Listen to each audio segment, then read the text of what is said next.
तभी वो रक्षा करेगा।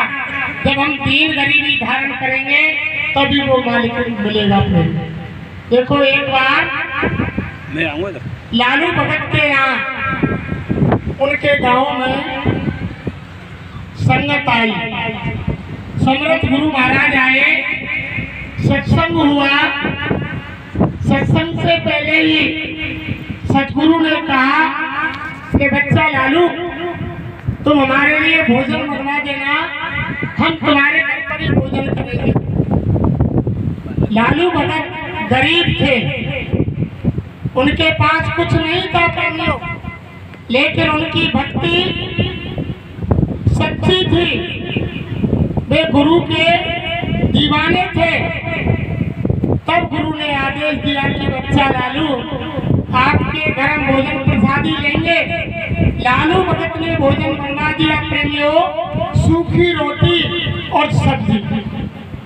जब तैयार हो गई, गांव के अंदर बहुत यानी सत्संगी थे, उनमें एक इतना बड़ा जमींदार पैसे वाला था, तो उन्होंने भी गुरु महाराज ने कहा नहीं, फिर भी उन्होंने भोजन यानी सब तरह के पकवान बनवा कर तैयार कर दिए।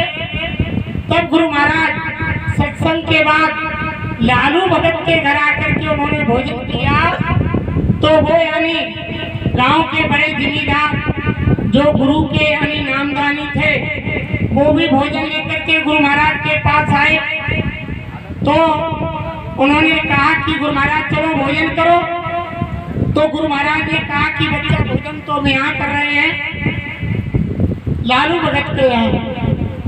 तो वो दौड़ कर गए और भोजन की थाली लगाई और गुरु महाराज को लेकर लालू भगत के घर आ गए और आकर के गुरु महाराज के सामने भोजन रख दिया।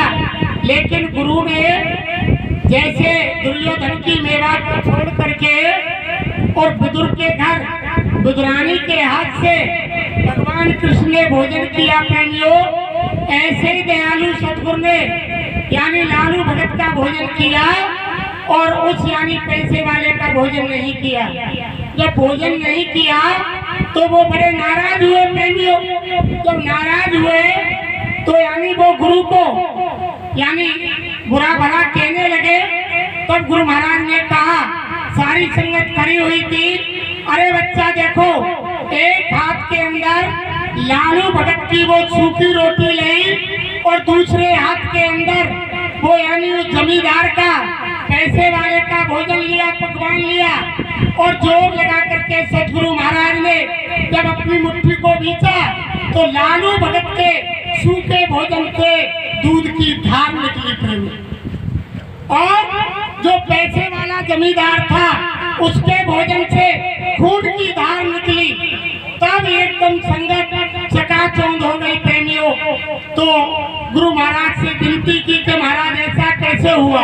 अरे बच्चा, जो ये लालू भगत है इसकी ईमानदारी और मेहनत की 20 नौन की कमाई है, और जो ये जमींदार यानी है इसके ब्याज का और यानी गरीबों का गला काट के जो धन इकट्ठा किया है, ये उसका भोजन है, इसलिए खून की धार निकल रही है। और जो यानी लालू भगत है वो सच्चा उस मालिक का गुरु का दीवाना परवाना है, इससे दूध की धार निकल रही है। तभी तो हमारे महाराज कहते हैं, अरे बच्चे बच्चियों, ईमानदारी और मेहनत की कमाई करना। जहाँ भी आप काम करते हो, दुकान दफ्तर खेती में, ईमानदारी और मेहनत की करना। ईमानदारी मेहनत की कमाई से ही बच्चों का घर का लालन पालन करना।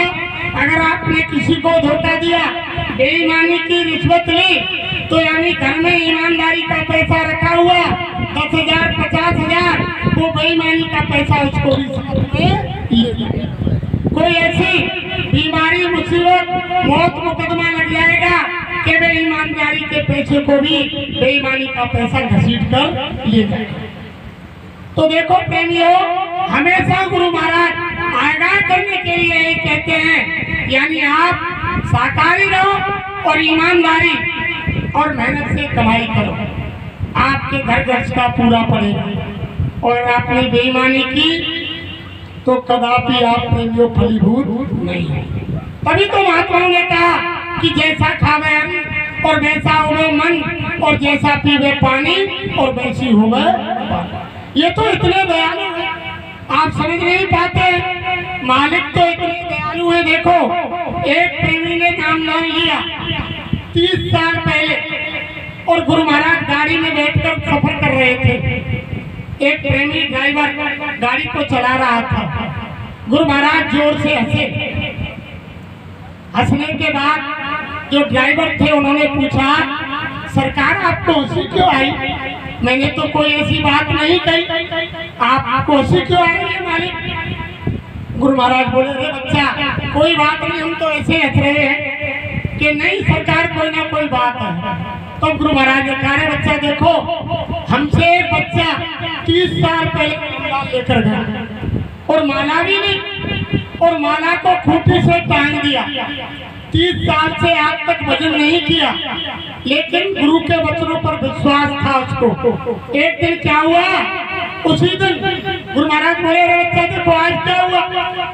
उस मेरे यानी नामदाने बच्चे की लड़ाई एक पैसे वाले से हो गई गांव में। तो पैसे वाले ने धमकाया और उसको बुरा भला यानी कहा। तो उसने क्या कहा प्रेमी ने, अरे तुम मुझसे क्या कह रहे हो, ये गाली दे रहे हो, तुम्हें मालूम नहीं मैं किसका बंदा हूँ? मेरा गुरु मेरा बाप कितना बड़ा है, जो शहंशाहों का शहंशाह है, जो अनामी धाम का मालिक है, भगवानों का भगवान है और गुरुओं का गुरु है, वो मेरा ऐसा बाप है। क्या आप मुझको धमकी दे रहे हैं? जब इतनी बात कही तो गुरु महाराज बोले, मुझे हंसी आई। साईं महाराज गाड़ी में बोले, जब उसने उस बंदे से कहा तो बच्चा मुझको उसी बात में हंसी आ गई। तो ड्राइवर ने कहा, तो गुरु महाराज फिर आप क्या करोगे, कि फिर आप क्या करोगे? तो गुरु महाराज बोले, अरे बच्चा देखो, अगर बाप बेटे को बुलाए, अगर बेटा नहीं आए तो कोई बात नहीं।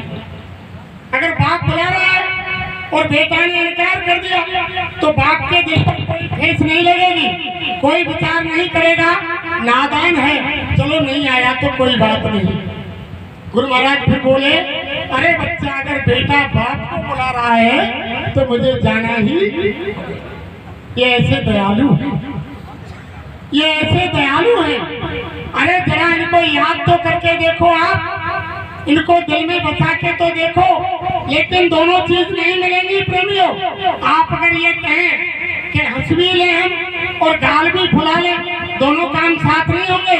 एक म्यान के अंदर दो तलवार नहीं आएंगी। अगर आप संसार को चाहते हो तो भगवान नहीं मिलेगा, और अगर भगवान को चाहते हो तो संसार को साइड में करना। आपने देखा कबीर साहब ने जब बलक बुखारे के बादशाह के दिल में और मालिक से मिलने की तरफ उठी, तो यानी किस तरह उसको अपने पास बुलाया, रात छुड़वाया, गद्दी छुड़वाई और झाड़ू पोछा लगवाए, आश्रमों में काम कराए और माता लोई से उसके ऊपर गंदगी की टोकरी डलवाई, यानी उसका सारा मान सम्मान खत्म कर दिया। तब वो नाम की दौलत बख्शीश की। मीराबाई ने घर परिवार छोड़ दिया, तब वो नाम की दौलत मिली। राज खजाना महल तवारे सबको छोड़ दिया।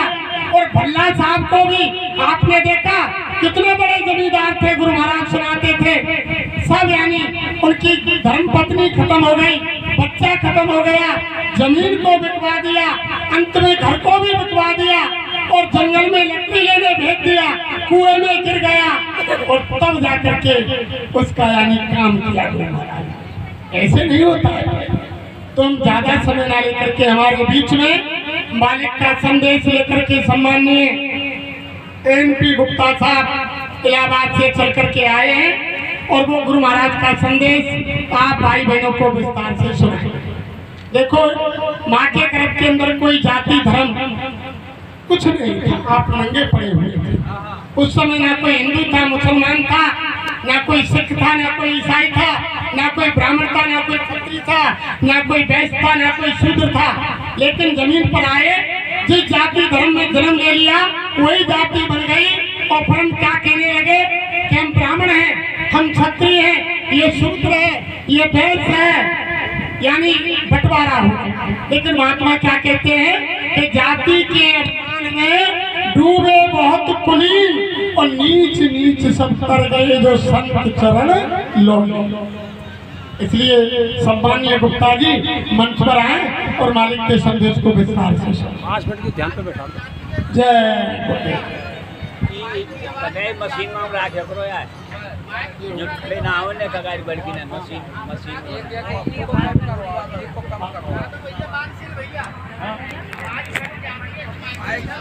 दूसरे